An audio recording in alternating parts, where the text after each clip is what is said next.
കുഞ്ഞുങ്ങളുടെ വളർച്ചയിൽ അടിസ്ഥാനപരമായി രക്ഷിതാക്കൾ ശ്രദ്ധിക്കേണ്ട ഒരു ഏരിയയാണ് ബുദ്ധി എന്ന് പറയുന്നത്. ആ ബുദ്ധിയെ പരിശോധിക്കുമ്പോൾ അതിൻ്റെ സ്ഥാനം നടക്കുന്നത് തലച്ചോറിലാണ്. അതിൻ്റെ വളർച്ച തുടങ്ങുന്നത് പ്രഗ്നൻസി സ്റ്റേജ് മുതലാണ്.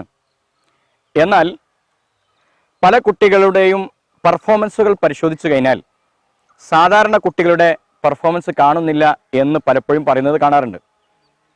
അവൻ 8 വയസ്സായി, ഇപ്പോഴും ഒരു 4 വയസ്സുകാരൻ്റെ രീതി മാത്രമേ കാണിക്കുന്നുള്ളൂ എന്ന് പലപ്പോഴും തോന്നാറുണ്ട്.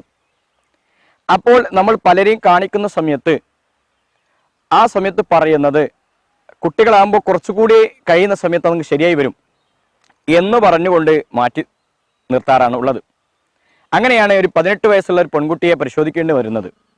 ആ പെൺകുട്ടിയുടെ ഇടപെടലുകളിൽ വളരെ സ്ലോ കാണിക്കുന്നുണ്ട്. അതായത് കൂടുതൽ സമയം ഉറങ്ങുന്നു, കൂടുതൽ സമയം ഭക്ഷണം കഴിക്കാൻ ടൈം എടുക്കുന്നുണ്ട്, പഠനം അവൾ എപ്പോഴും തോറ്റുകൊണ്ടാണ് പോയിട്ടുള്ളത്, ഇടയ്ക്ക് 8ാം ക്ലാസ് അപ്പം നിർത്തിയതാണ്. ഇങ്ങനെ തുടങ്ങി ഏകദേശം ഇപ്പോൾ 18 വയസ്സായി. ഇപ്പോൾ വിവാഹപ്രായം എത്തിയ സമയത്ത് ആ കുട്ടിയെ കല്യാണം കഴിച്ച് ഒരു വീട്ടിലേക്ക് പറഞ്ഞേക്കുമ്പോൾ അവിടെ എത്തിയാൽ പ്രശ്നമില്ലാതിരിക്കാൻ വേണ്ടി എന്ത് ചെയ്യണമെന്നറിയാൻ വേണ്ടിയിട്ടാണ് പരിശോധിക്കേണ്ടി വന്നത്. നോക്കുമ്പോൾ അവരുടെ ബുദ്ധിയുടെ വളർച്ച അല്ലെങ്കിൽ ബുദ്ധിയുടെ അളവ് ഏകദേശം 70ന്റെ അടുത്താണുള്ളത്. അഥവാ 70ന്റെ താഴെ IQ എന്ന് പറയുന്ന 70ന്റെ താഴെ വരുമ്പോൾ അത് മെന്റൽ റിട്ടാർഡേഷൻ, മന്ദബുദ്ധി എന്ന സ്റ്റേജിലേക്ക് മാറുന്നു. ഇത് പലപ്പോഴും രക്ഷിതാക്കൾ ശ്രദ്ധിക്കാറില്ല എന്നതാണ് യഥാർത്ഥ കാരണം. എങ്കിൽ നേരത്തെ ഇത് കണ്ടറിയുകയും മനസ്സിലാക്കുകയും ചെയ്തിട്ടുണ്ടായിരുന്നെങ്കിൽ ആ കുട്ടികൾക്ക് വേണ്ട ട്രെയിനിങ്ങും മറ്റും കൊടുത്തിട്ട് വളർത്തിയെടുക്കാമായിരുന്നു. എന്താണ് ബുദ്ധി എന്ന് പറയുന്നത്? ഒരു കുട്ടി വളർന്നു വരുമ്പോൾ ആ കുട്ടിയുടെ ശാരീരികമായ ഒരു ഏജ് ഉണ്ട്, 5 വയസ്സ്. ഈ 5 വയസ്സുകാരൻ, ആ 5 വയസ്സുകാരൻ്റെ അത് ജന്മന അഥവാ അവൻ്റെ ജനനത്തിന് ശേഷം അവൻ 5 വയസ്സ് പൂർത്തിയായി, അത് ശാരീരിക വയസ്സാണ്. ഈ ശാരീരിക വയസ്സിനോട് യോജിച്ചുകൊണ്ട് അവൻ്റെ മാനസിക വളർച്ചയും നടക്കണം. അവൻ്റെ മെൻ്റൽ ഏജ് ആ 5 വയസ്സിലേക്ക് വരേണ്ടതുണ്ട്.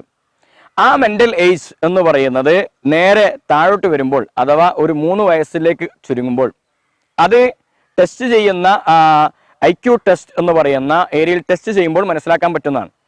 ആ ഏജിലേക്ക് അവൻ ചുരുങ്ങുമ്പോൾ അതിനെ നമ്മൾ ഹരിച്ചുകൊണ്ട് 100 കൊണ്ട് ഗുണിച്ച് കിട്ടുമ്പോൾ അതിലൊരു ഏജ് കാണിക്കും, ഒരു പെർസെൻറ്റേജ് കാണിക്കും. അത് ചിലപ്പോൾ 90ന്റെ മുകളിലേക്ക് വരുന്നുണ്ട് എങ്കിൽ അത് നോർമൽ IQ ആയിട്ട് മനസ്സിലാക്കാം. പക്ഷെ അതിൻ്റെ താഴോട്ടാണ് വരുന്നതെങ്കിൽ ചിലപ്പോൾ അത് അവൻ്റെ പഠനത്തെ സ്ലോ ആയി കാണിച്ചേക്കാം, അല്ലെങ്കിൽ അവൻ്റെ മറ്റു ഏരിയകളിലും പ്രശ്നം കാണാറുണ്ട്. ഇതെല്ലാം രക്ഷിതാക്കൾ അറിയുന്നത് അവൻ്റെ ഒരു സ്റ്റേജ് അങ്ങ് കഴിയുമ്പോൾ, അഥവാ ഒരു 8ാം ക്ലാസ്, 9ാം ക്ലാസ്, 10ാം ക്ലാസ് ഒക്കെ എത്തുന്ന സമയത്താണ് ഇത്തരത്തിൽ ഒരു ബുദ്ധിമുട്ടുണ്ട് എന്ന് മനസ്സിലാക്കാറുള്ളത്. പലപ്പോഴും അത് പഴയ കാലങ്ങളിൽ അത്ര ശ്രദ്ധിക്കാത്തതായതുകൊണ്ട് തന്നെ അതിനെ കുറ്റപ്പെടുത്തിയിട്ട് കാര്യം ഉണ്ടാവില്ല. കാരണം അന്നത്തെ കാലഘട്ടത്തിൽ ഇത്തരം കാര്യങ്ങൾ ശ്രദ്ധിക്കണമെന്നൊരു ബോധം ഓരോ ഏരിയയിലും ചിലപ്പോൾ ലഭിക്കണമെന്നില്ല.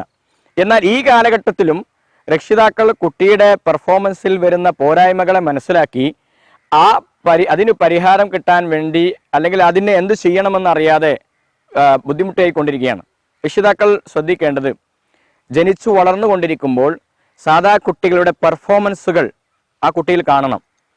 അതിന് അർത്ഥം 5 വയസ്സായിട്ട് 7 വയസ്സായിട്ടും സാധാ കുട്ടികൾ മൂത്രമൊഴിക്കുന്നില്ല രാത്രി ഉറങ്ങുന്ന സമയത്ത്, അതുകൊണ്ട് ഈ കുട്ടി മൂത്രമൊഴിക്കുന്നു എന്നത് അത് ബുദ്ധിയെ ബാധിക്കുന്നത് കൊണ്ടല്ല. മറ്റു പെർഫോമൻസുകൾ, പ്രശ്നം പരിഹരിക്കാനുള്ള കഴിവ്, അതുപോലെ ഇടപെടുന്നിടത്തുണ്ടാവുന്ന വ്യത്യാസങ്ങൾ തുടങ്ങിയവയിലുള്ള വേരിയേഷൻ കാണുമ്പോൾ മനസ്സിലാക്കാൻ കഴിയും ഈ കുട്ടി കുറച്ചുകൂടി അവൻ്റെ ഏജിനനുസരിച്ച് മാനസികമായി വളരേണ്ടതുണ്ട് എന്ന്. അത് ചെറുപ്രായത്തിൽ തന്നെ കണ്ടെത്തി അതിനുള്ള പരിശീലനങ്ങൾ നൽകുന്നതിലൂടെ അവൻ്റെ എല്ലാ മേഖലയിലും, പ്രത്യേകിച്ച് പഠന മേഖലയിലും മികവ് ഉണ്ടാക്കിയെടുക്കാൻ സാധിക്കുന്നതാണ്. ബുദ്ധിയുടെ കാര്യത്തിൽ അവൻ്റെ ജീവിതത്തെ ഏറ്റവും കൂടുതൽ മുന്നോട്ട് നയിക്കുന്ന ഒരു ഏരിയ ആയതുകൊണ്ട് രക്ഷിതാക്കൾ ശ്രദ്ധിക്കണം.